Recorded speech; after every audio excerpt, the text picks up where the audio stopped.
So Russian President Vladimir Putin has claimed a victory at the polls, making his sixth term in office. Putin is said to have won with over 87% of the vote, while communist candidate Nikolay Kharitonov coming second with just under 4%. The White House, Security Council, European Union, Germany and the UK say the elections aren't free or fair. Meanwhile, China, Iran and Venezuela have welcomed Putin's new term. So what do we make of the Russian election outcomes? Let's now bring into this conversation the director for the Center for Africa-China Studies at the University of Johannesburg, Professor David Monyae. Prof, good morning. Thank you so much for making time for us already in the evening. Looking at those election results, and even if you look at the election results of the past elections, from 2000, 53.4%, 2004, 71.9%, 2012, 63.6%, 2018, 76.6%. And in 2024, while the country is at war, a record high 87%. What do you make of these results? Quite surprising, but at the same time, I think we see when countries go to war, people tend to rally around their leaders and vote the person that they think will pull off in a war situation. It's a national survival of some sort. But there has been a lot of criticism, mainly from the Western world, that the electoral landscape was not even, given Navalny, who died in prison, and a few opposition, there isn't any opposition leader that is as strong to withstand the kind of popularity that President Putin enjoys at the moment. Yeah, and again, with that said, if you look at the outcomes, this is now the number of voters that actually came out. The turnout of the voters, 74%. Again, the Electoral Commission saying that this number is higher than the previous election cycle. So what do we make of this, considering that on the one end, again, you have the West that have said that these elections were not free and fair and have spoken out against the oppression of opposition parties in Russia. But here you have 74% of the electorate that have actually gone out to give Vladimir Putin another mandate. Well, in situations such as this, I mean, it's not surprising that more people might have made it to the polls. We don't have reliable sources on the ground to really give evidence in terms of electoral cheating or any rigging of the elections openly. But as it stands, given the kind of opposition that, I mean, these are some of the names that are not known within Russia itself.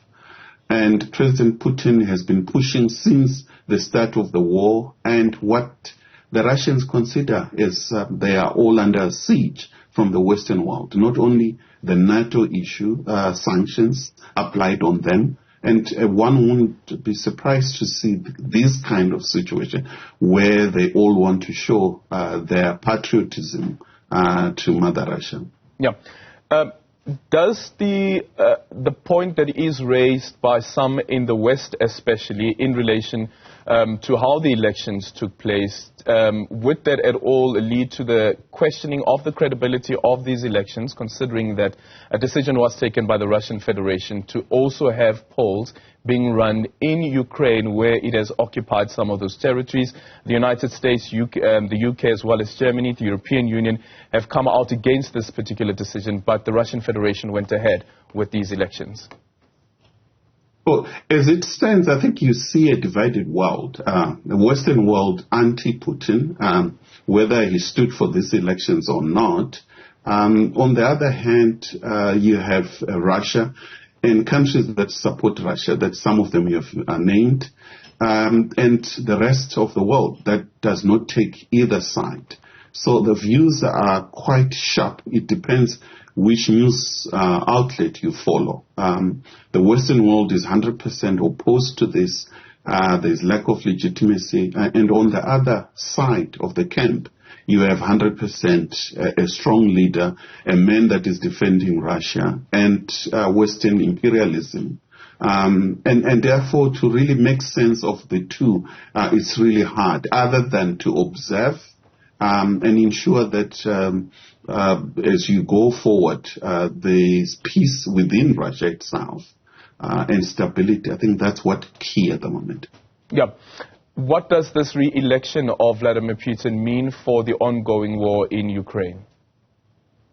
Hardening of attitude, I think, with the situation and the elections about to take place in the United States, disagreements among Americans in terms of continued supply of finance and arms to Ukraine. I think you are seeing the Russian army taking an upper hand at the battlefield as we speak.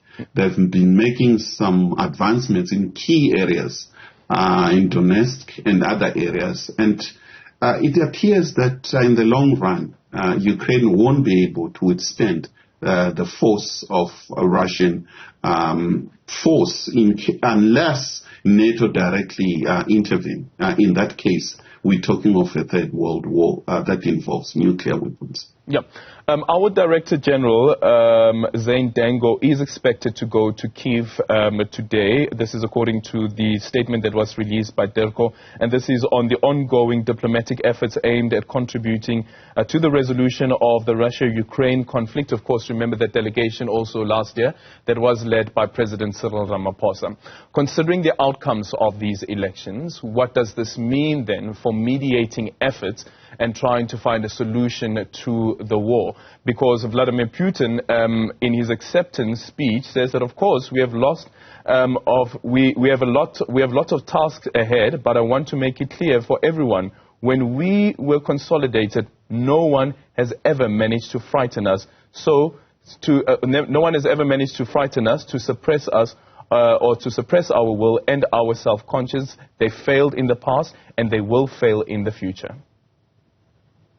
With this kind of strong will on part of President Putin and the Russian people, it is really hard to see if the Western world agenda in Ukraine would see the light of day. But going back to the African position led by President Cyril Ramaphosa and the recent moves of the Director General of DERCO going to Ukraine, I think these are positive moves. It also speaks to some of the views that we expressed in the beginning of this war, that there is not going to be any outright winner. I think the best winner will be a mediated resolution, mediated peace, where two parties find a middle ground to stop the war and ensure that peace reign in that part of the world. And as Ukraine continues, I think we're seeing yet another hotspot in the Middle East. And the international community is confused as views expressed by the Western world in Ukraine are 100% opposed to views they express in the Israeli-Palestinian conflict. Therefore, I think South Africa is holding the line, mediated, and that is the right way, whether it's in the Middle East or in Ukraine, is a consistent foreign policy that peace, as was the case in South Africa, is through speaking to your enemy. And there's no any other way that military might, whether of NATO or of Russia, will see the light of the day. Yeah. Well, a lot has been said, Prof, about the military might of Russia going into this war and declaring war in 2022 and the invasion, which it referred to as a special operation. Considering how long this war has been ongoing, it's over 2 years now. In February was the second anniversary of the invasion. Can we also say that perhaps maybe Putin miscalculated? Well, there's no doubt about that. Russia is a formidable force. It's a superpower. I think that from a military standpoint, there were some miscalculation, and the miscalculation were much more that Ukraine is part of Russia in the mindset of Russians, and therefore moving in, there won't be any resistance. And therefore, I think what we have seen, and with all fairness, the Ukrainians have really put in a good fight, but the issue is for how long are they going to continue in a war that we all know that they are losing on the ground in terms of main power weapons, and the will to fight. As much as they really want to fight for their sovereignty, independence, and freedom, the time shall come when they will realize that they cannot win with such a formidable force as Russia. Yeah. Prof, I don't know if it's only me, but have you seen any statement as yet from our presidency congratulating Vladimir Putin on his re-election?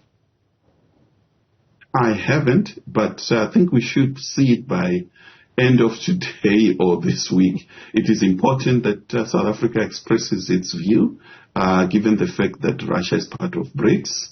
And there's absolutely nothing wrong in congratulating and without really interfering or taking sides. Congratulate on any outcome. I think there's been a tradition that South Africa does actually express congratulatory note to any elections in the world. Yeah, I wonder what that would mean for the DG Dengo's visit to Kyiv, if that congratulatory message does come out while he's still there. But thank you so much for your time. That was the director of the Center for Africa-China Studies at the University of Johannesburg, Professor David Monyae.